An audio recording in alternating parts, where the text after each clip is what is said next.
네, 이번 시간에는 정치에 관해서 그리스도인들이 가장 궁금해하는 또는 많은 오해가 난무하고 있는 종교와 정치의 분리에 대한 얘기를 간단하게 좀 해보려고 합니다. 옛날 시대로 돌아가 보면 그 시대에는 종교일치 사회가 훨씬 더 많았죠.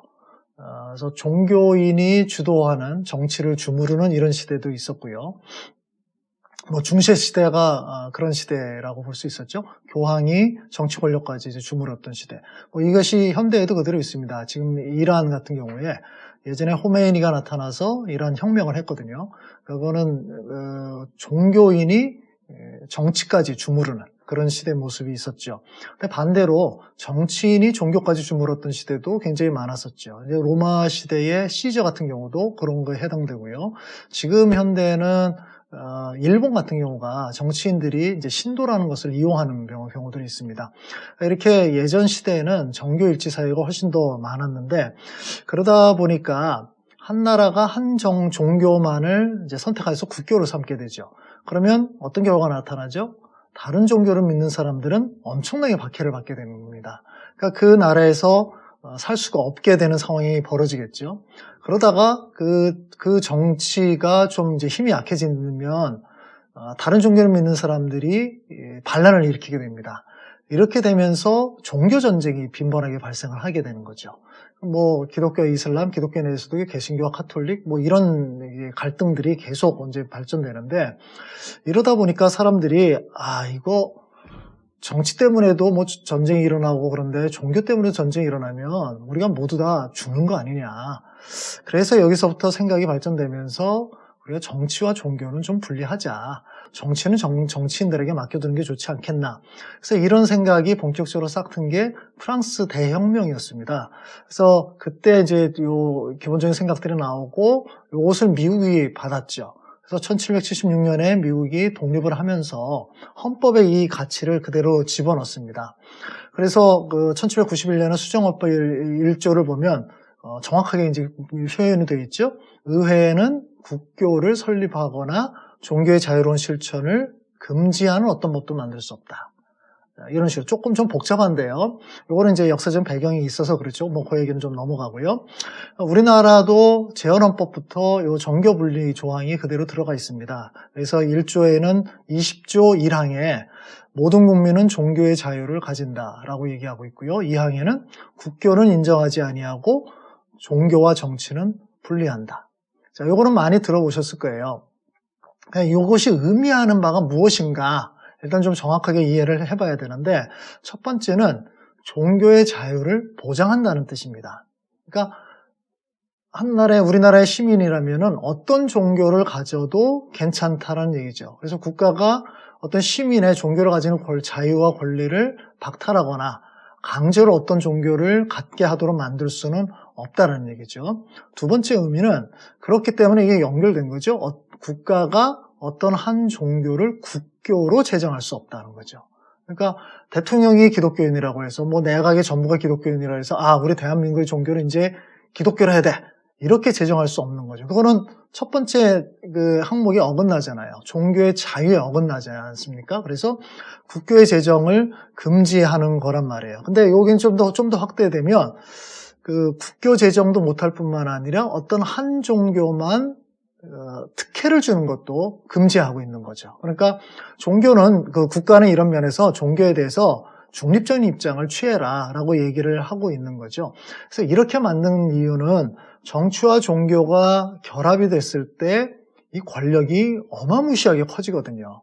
그래서 거기에서 소외된 사람들은 정말 그 땅에서 살아남기 힘든 이런 상황에 떨어지기 때문에 그것을 막기 위한, 어떤 면에서 시민의 자유를 지켜주기 위한 항목이라고 생각하면 되겠습니다.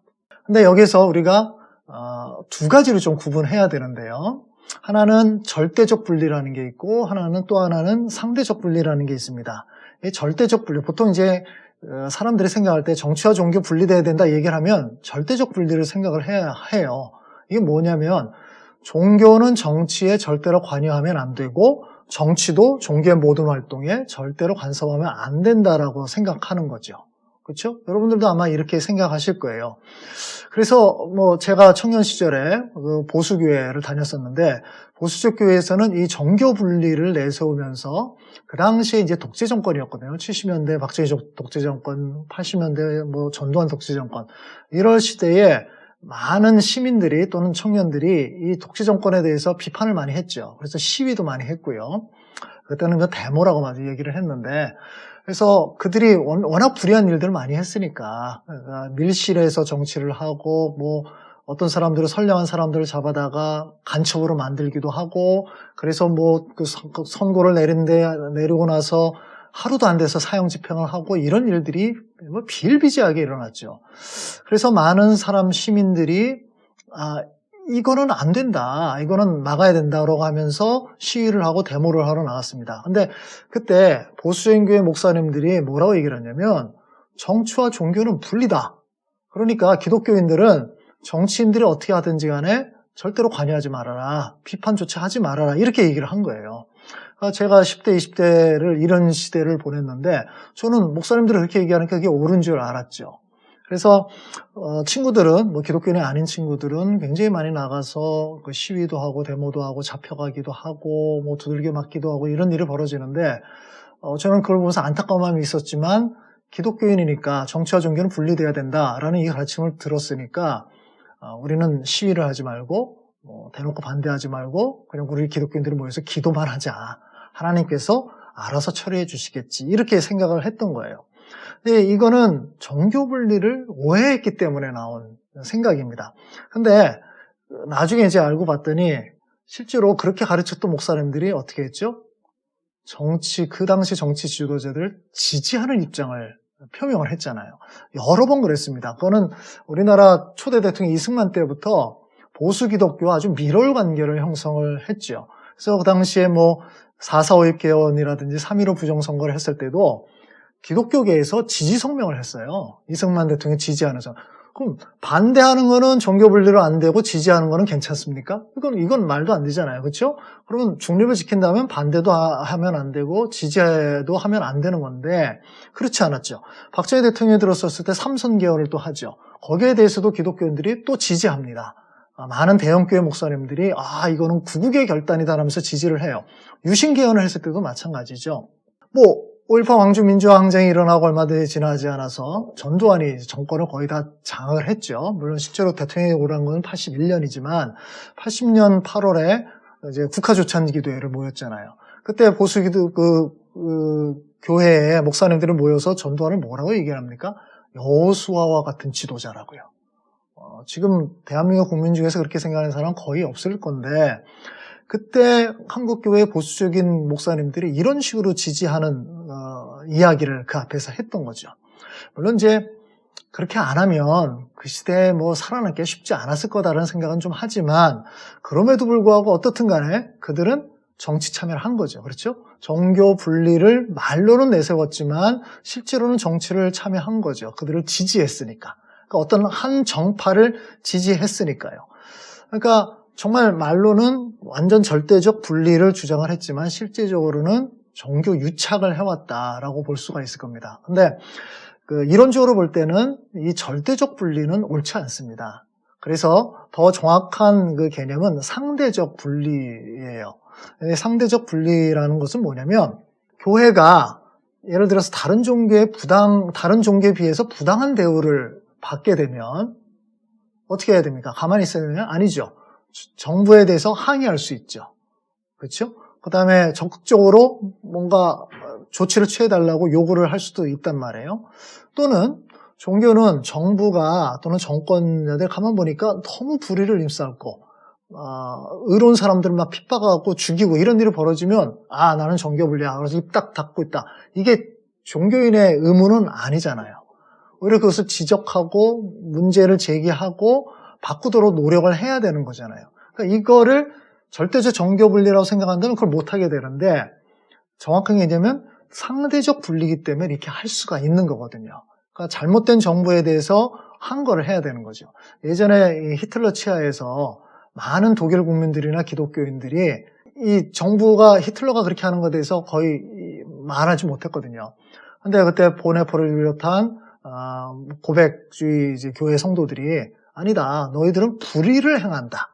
그러니까 이들이 정치에 관여한다는 것이 아니라 불의를 행한다는 것에 대해서 적극적으로 지적하고 항거를 한 거죠. 이런 일들은 지금도 일어날 수 있는 거잖아요. 그러니까 하나님께서 부여하신 권리가 분명히 있어요. 권력이 또 있고요. 그것들을 잘 사용해야 될 책임과 의무가 있는데 정치인들이 이런 책임과 의무를 제대로 못할 때 기독교인들이 나서서 그들을 지적하고 비판하고 항거하는 것은 구약시대의 선지자적 전통을 이은 굉장히 중요한 의무라고도 할 수가 있어요. 자, 뒤집어 놓고 보면 이런 거죠. 종교도 이 사회의 규범에 어긋나게 될 때 정치가 관여할 수 있는 거죠. 예를 들면 교회나 종교인이 그 안에서 무슨 횡령을 한다라든지 또는 그 교회 내부에서 어떤 폭행 사건이 일어난다라든지 또는 목사가 성추행, 성폭력 이런 것을 할 때 국가가 관여를 하겠죠. 그렇죠? 넌 법을 어겼다라고. 근데 그것을 지적을 받은 많은 종교인들은 뭐라 그러죠? 종교 분리 원칙에 위배된다. 종교 탄압하지 마라. 이런 식으로 얘기를 하거든요. 우리 최근에도 이런 일을 많이 봤죠. 전광훈, 전 목사라고 얘기하고 싶지도 않은데 전광훈이 지금 선거법 위반에 대해서 기소돼서 구속이 됐습니다. 이제 보석으로 지금 나왔는데 그때 뭐라 그러면 종교 탄압한다라고 막 주장했거든요. 종교 탄압한 건가요? 아니죠.